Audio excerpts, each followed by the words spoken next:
Hello, can everybody hear me now?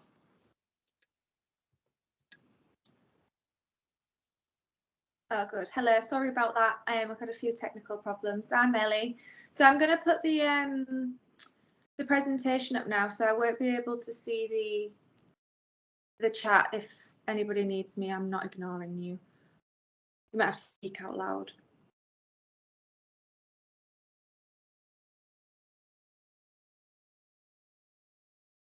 So I've come to do this presentation tonight about dental therapy. So I feel really passionate and strongly about my job. I love it, which you'll be able to tell. So I'd love to tell you a bit more about that and about myself. So this is a picture of me in my lovely new loops when I was very excited, fresh out of university. So I'm Ellie and I'm 27. I'm from Hull.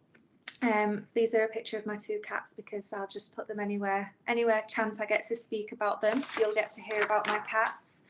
So I just wondered if everybody had worked with a dental therapist and knew what they were. I know when I started dental nursing in 2015, I'd never heard of a dental therapist, and neither had most people in my practice. So does everybody already know and has worked with a therapist?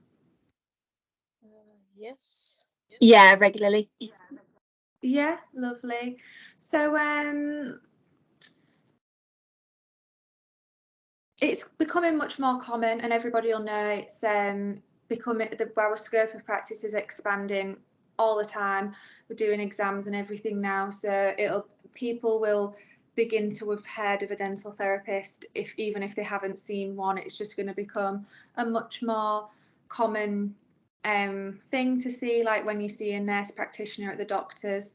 So question I get asked regularly on a daily basis by my patients when they're all confused the first time, they're like, why didn't you want to be a dentist? And you'll all understand very well the pressures of being a dentist, and I'm really happy with my role, my scope, and that's perfect amount of responsibility for me.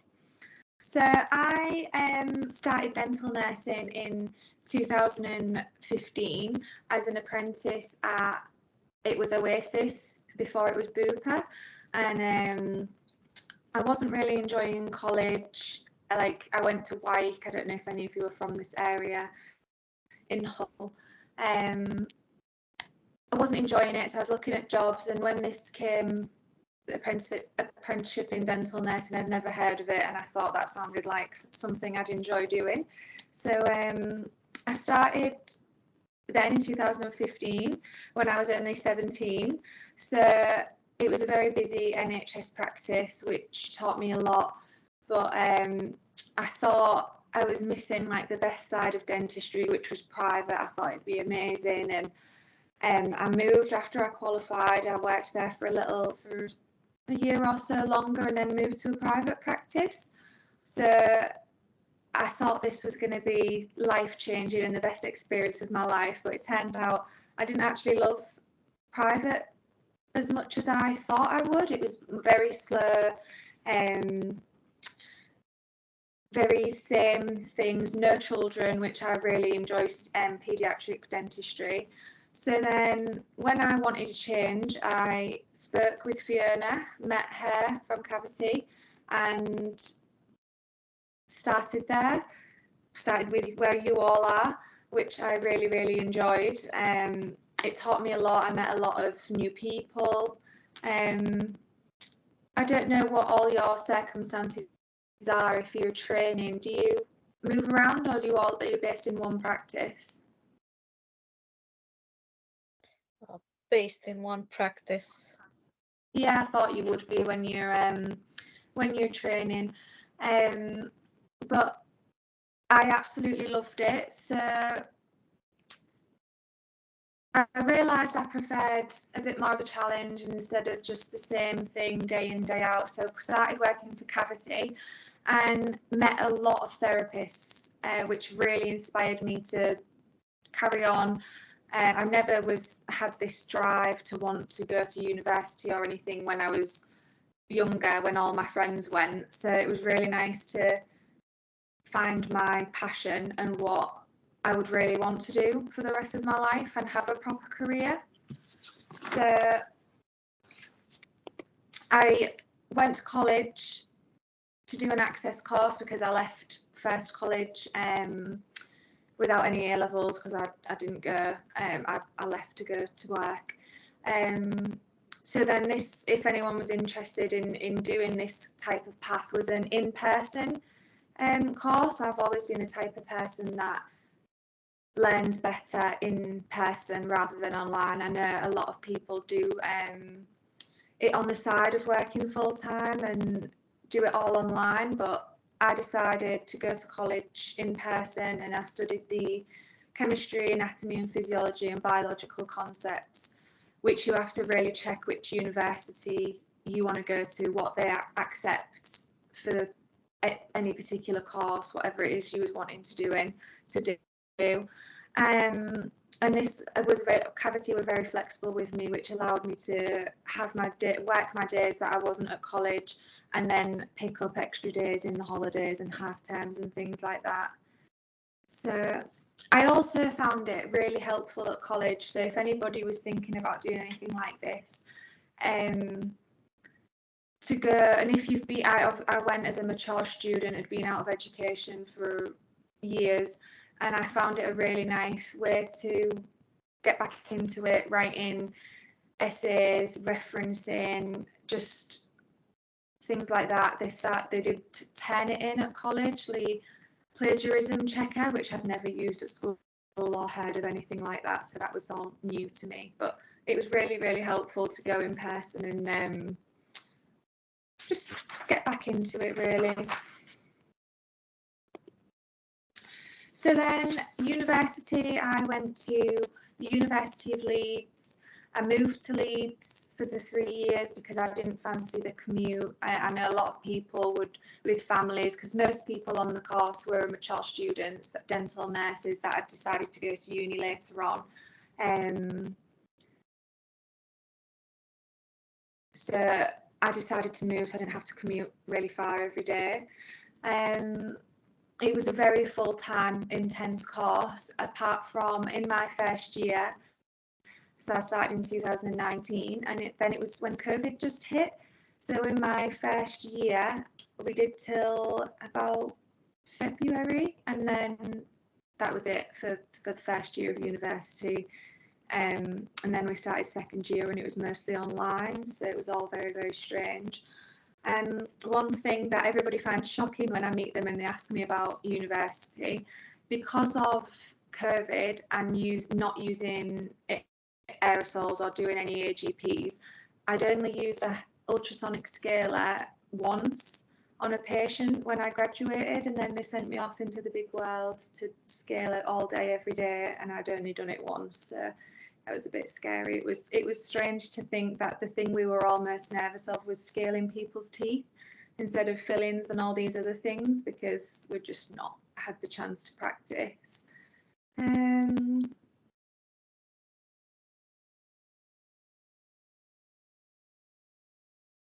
Going to university as a mature student was very beneficial. So people often worry and they think they're too old, and I was absolutely not the oldest. I had people in their 50s starting on my course, which was amazing.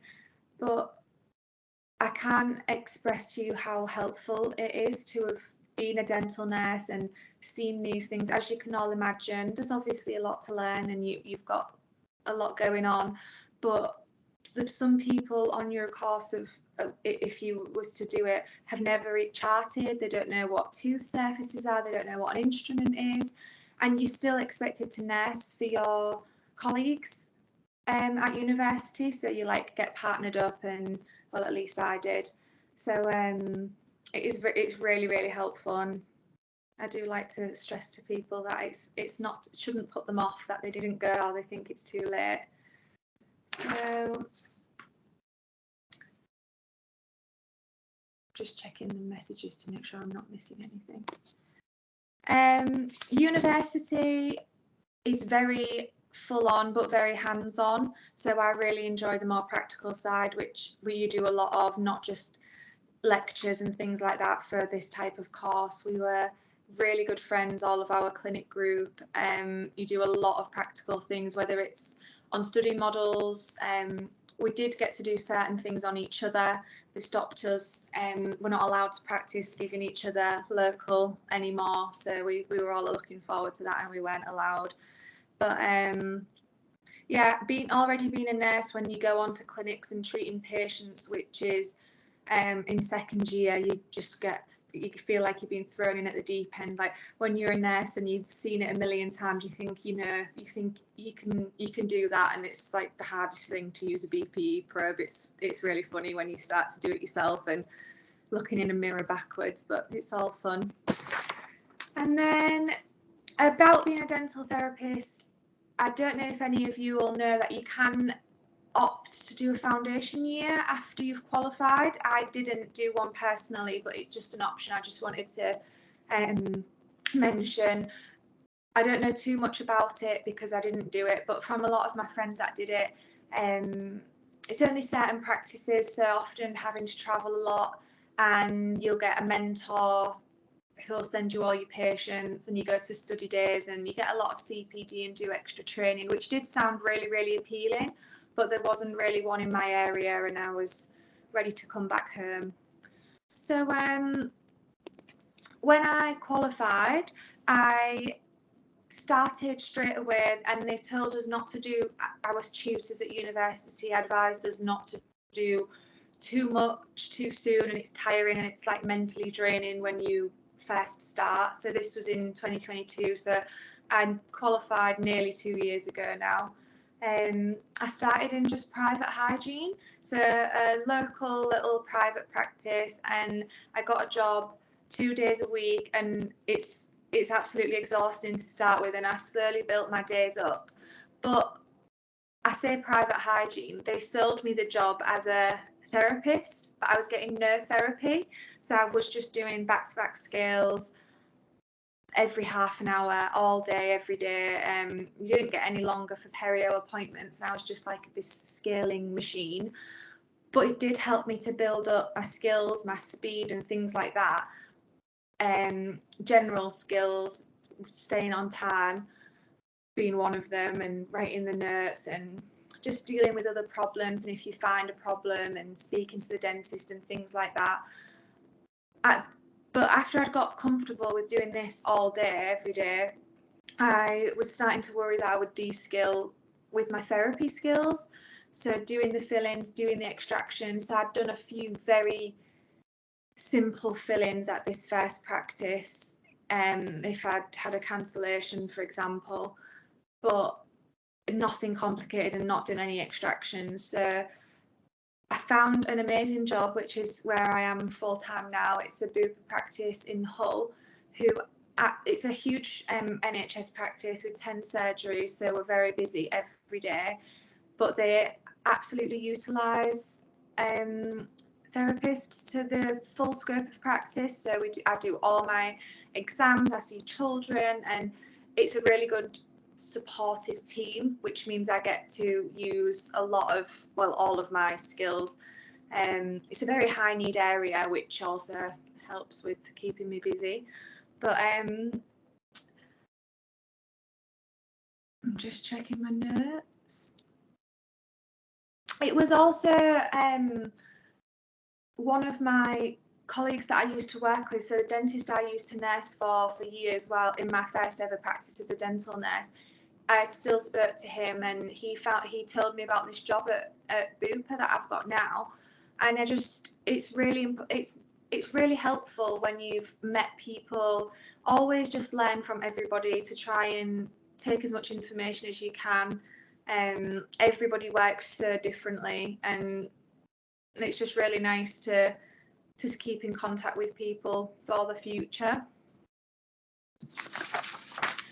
So these are just some pictures of some work that I've done, obviously with consent given. So this was on the first one, we've got a girl, she was a young teenager, and she did that in a swimming pool. So her and her mum were absolutely devastated, but we managed to get a really good result with that they were pleased with. And then I had a very nervous patient, a man who had not been seen for over 10 years and was a very heavy smoker. So it's always nice to show the patient the difference that they've made when they're nervous, and it's a nice thing for them to see at the end. And then just the next one is just a composite fill-in that we replaced and I took a picture of. So I'm not going to go over everything because you all say you've worked with therapists, but if you were interested in being a therapist or wondered what you can and can't do, you can always research the scope of practice. A lot of people don't know that we can do crowns, so not just whole crowns, but conventional crowns as well. So using the metal crown, but we can prepare the tooth, and we're taught at university how to do a proper crown prep, which can be helpful when the whole crowns have been a bit tricky. So that is something that we can do. And then just going back onto the scope changing recently, some of you might know that we've now got a PIN number as a therapist. So dentists have a performer number. So we're getting there. We still don't get the NHS pension that dentists get, but that's a story for another day. Yeah, so the scope is expanding, and it has now been approved that we can give local fluoride varnish without a prescription on the NHS, which is absolutely amazing and makes our lives so much easier. About being a therapist, most roles that you'll find are self-employed, so there's other things to think about, which is a lot when you've just got this new job that you're trying to figure out and you're self-employed, so you have to keep your taxes, you have no pension, sending your own invoices, keeping on top of everything like your indemnity, GDC registration. But I absolutely love being self-employed. It's so flexible. My practice are really good and understanding with everything, so and I just love it. But I've never been employed as a dental therapist, so I can't speak from that side. So as a therapist now, there's lots of things that you can do to progress further in your career. So you can specialise in paediatric therapy, work in community, be specialist in perio implants, cleaning implants, in an implant practice and things like that. And then there's the fun, we get to go to dental shows, which you can do as a dental nurse as well, and make a weekend of it with your friends that I went to university with. So it's really nice to get together and make the effort. But one that I am currently looking into is inhalation sedation. So that's a really good option. So you might know dentists can give intravenous sedation, midazolam, if any of your practices do that. But inhalation sedation, I treat a lot of very, very anxious patients and a lot of children. It was only last week I was really upset because at university we get the experience to take out children's teeth under general anaesthetic while they're put to sleep. And I did that I did full clearance on a 5-year-old at university, which it can be really emotional. But I had my first patient last week that was 2 years old that I had to refer to have all of his teeth taken out. And he wasn't even old enough to go on the normal list for general anaesthetic. He was having to go to a special different place for all the other children because he was so young, which is really heartbreaking, which is why I'm very, very passionate about prevention. And you'll see in a moment, next one actually. So I'm part of Teeth Teams, which I don't know if any of you have heard of. It is a national project, a charitable project that tries to ensure children are seeing dental professionals from as young as possible. So we take a team of about 5 of us to schools. They do the brush bus, so they brush, a lot of them brush at school as well, so at dinner time. They have oral health education classes, but every 6 months we go to each school and check their teeth. So we do a DMFT, decayed, missing, filled teeth, check them, and all of these children get a place in an NHS practice through this programme. So if they need any treatment whatsoever, they get a place to go. They get a letter, and their parents have got an NHS dentist waiting to see them, which is brilliant. And we take fluoride nurses as well to apply fluoride. So it's a really good day. It's really fun, and I wish I could do that more often than we get to go. I really enjoy it. And then another thing that is really amazing that I'm getting to do soon as a therapist is go to Cambodia. So I know Cavity work with Dented as well, so do Bupa. That is a picture of me and my colleague Becky, who is a dental nurse / practice coordinator at my practice. And we just happened to mention it, and now we're going. So it's not until next October. So we started fundraising, and we get to go to prisons, nurseries, schools, places where they've never seen a dental professional before at all. So we're doing a lot of fundraising now, which there's some pictures of there recently. That little girl at the top is my best friend's little girl, so I've got permission to show her. And then everybody else, we did a bake sale, which was very fun to tell them all, you don't eat too much chocolate, but please go buy all the cake we've got in the reception. And that's all of us there.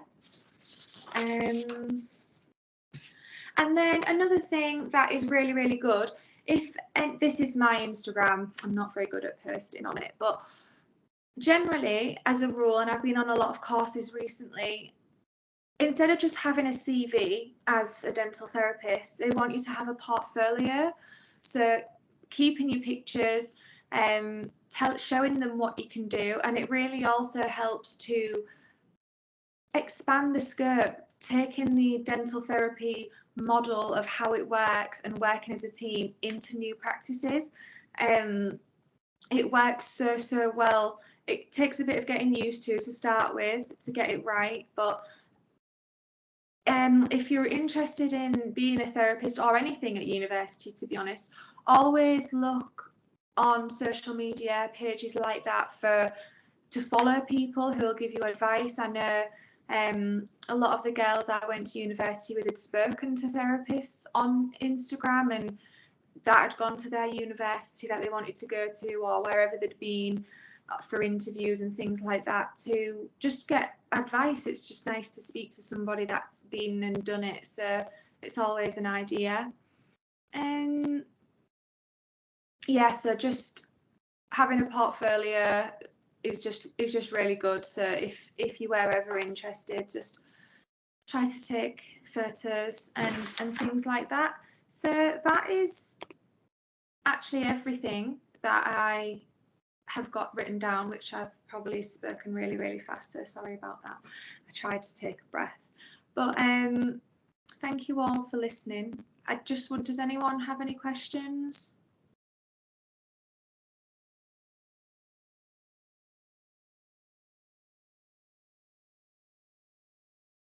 If anyone has a question, feel free to just shout out. Hello, I have a question. Go ahead. Hello. Hiya. I just wanted to ask about what you said about having a social media page, because I do follow loads of people on social media, and I've noticed that lots of students, before they get into uni, they are already starting pages about oral health promotion and you know, about their daily life in practice. Do you know, is that something that universities look out for if you're already quite present on social media? When I went to university, they didn't. They weren't interested in that. So it was just, if you mean for applying and things like that, that is not it. I think people now just like to do social media and they'll want to start a page for anything, but it's nothing I would say that would or wouldn't get you into university. Is that the question that how you meant it? Yeah, just because a lot of students before they get into uni, I've noticed that they are very present on social media, Yeah. and I just wondered if that's something that kind of gives bonus points in a way to show that you are into your oral health promotion and things like that. I think obviously it looks great if you're interested, but I wouldn't say it's the main thing they're looking for. No. So for things like that of getting into university, I did mean to touch on the interview process. You might have heard of MMIs, multiple mini interviews. So your personal statement, you would probably just be able to, if you was applying to university, probably just be able to mention, I've got I do oral health education, I've done this and I've done that. I personally don't think it would be appropriate to plug your own Instagram in your personal statement, which is what it would mean for them to be able to see it to influence your application. So I wouldn't think it would. Don't mention it. I don't think it would hurt to mention it, but I don't, to say that you do it and you're happy, you're involved in doing things like that, but not to just say like, look at my really pretty Instagram page and please give me a place. Yeah, no, that makes sense. I was just wondering, because I see so much of it nowadays. I wasn't sure if there's a world on social media that I'm unaware about. No, but yeah, I completely agree with you. I follow all sorts of people, and the dental students that I started with. So I did my full first year with the dentists. Well, the half of the full year that I did. They've just finished now. They've just had their final exams. So it's not, I see all over social media and things like that they're finishing, and they do day in the life, as you say, and little facts and things like that. But I don't think you're missing anything if you're not into doing Instagram. Not to worry about it. Good, thank you. No problem.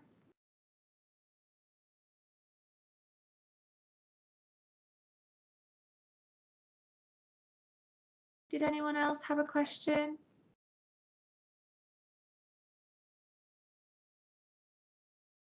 Yeah, go ahead.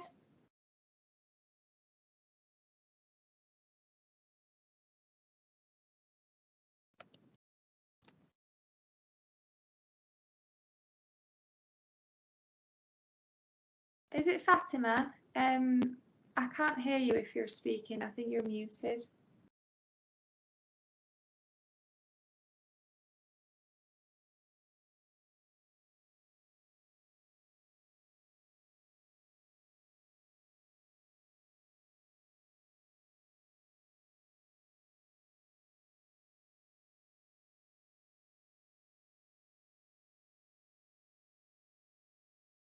If you had a question, feel free to type it if the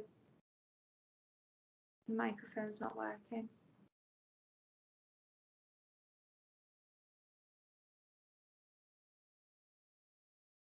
And well, if there's no questions, I can't hear you now. I don't know if anybody else can.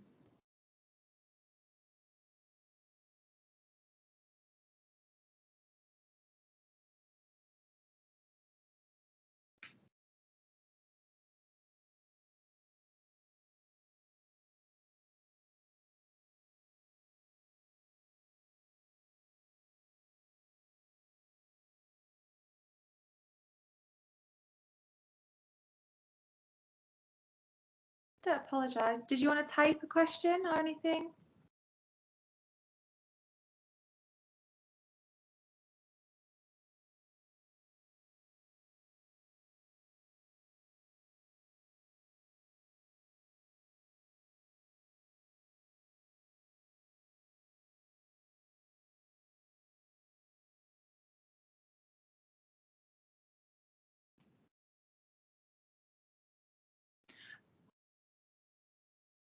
Do we have to be enrolled in university for dental hygienist? Do you mean to just do hygiene instead of doing therapy?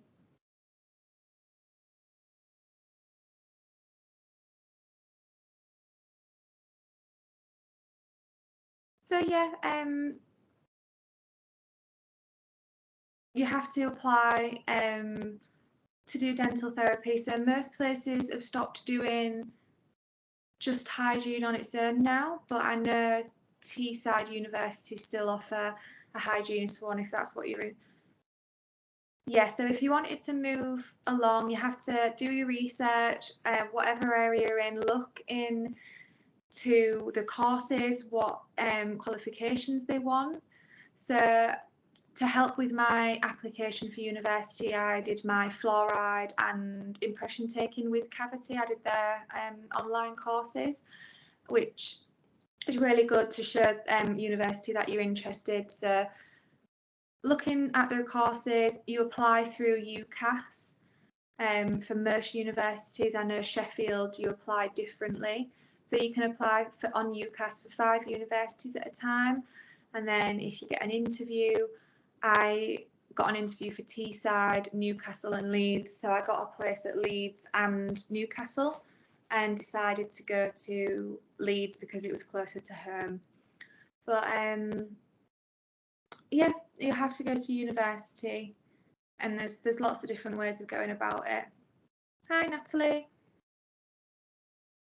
Hi, yeah. It was just to ask about the interview process. You know, should we prepare anything? What questions should we be looking out for? And personal statements as well, if there's anything we should know, please. So what my biggest advice would be to go to the university open day. So Leeds was my first choice. I really liked Newcastle University as well, but it was just because it was further away. So Leeds University, I went to an open day one day, and they teach you so much about what they want. So you can only make one personal statement for your UCAS application, which goes to all 5 universities that you might be applying to, but you can tailor your personal statement to the university you really want to go to. So it has like little buzzwords and sentences in there that they were looking for. So Leeds University in particular, they said they don't want to hear that you knit and play piano for manual dexterity. That's not what they're wanting you to say, which a lot of people say, like in their personal statements, I've played this instrument and things like that. I had a lot to say about my dental nursing in Hull, which is a very high need area. There's a big campaign for Hull to have water and fluoride put in the water, which people then aren't happy about, and it's a big thing. But when they see what it causes and how much and the sad things that we see with children, I'm so for it.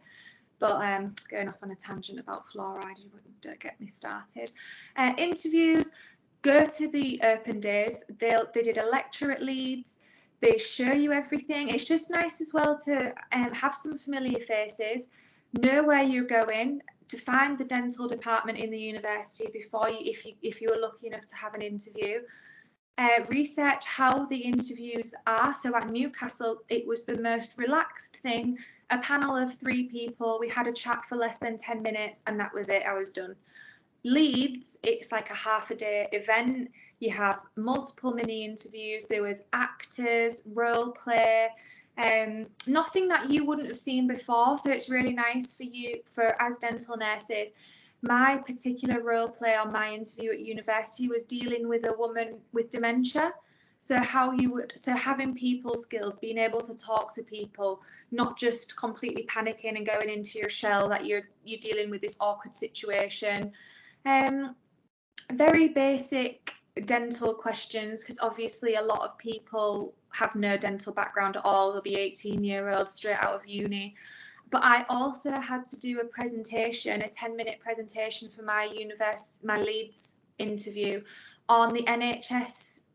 I can't even remember now if it's 6 C's, like care, compassion, these things, but they gave you that in advance. That was the one thing for one of the stations that you were told about and you were allowed to take notes for.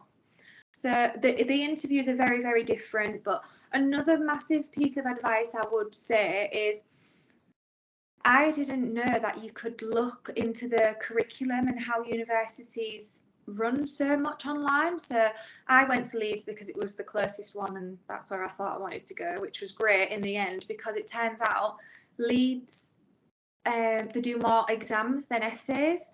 So I'm much more of an, as I don't like either of them. I don't like exams, but I'm not an essay person.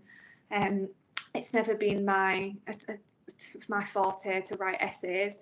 And it turns out Newcastle, they're more essay based than Leeds.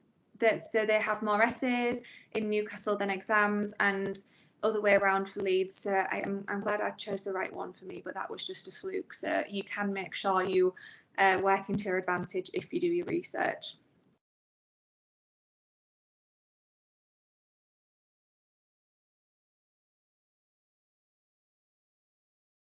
I hope that helps and I'm not waffling on too much. I'm very good at talking. No, that was very helpful. Thank you so much.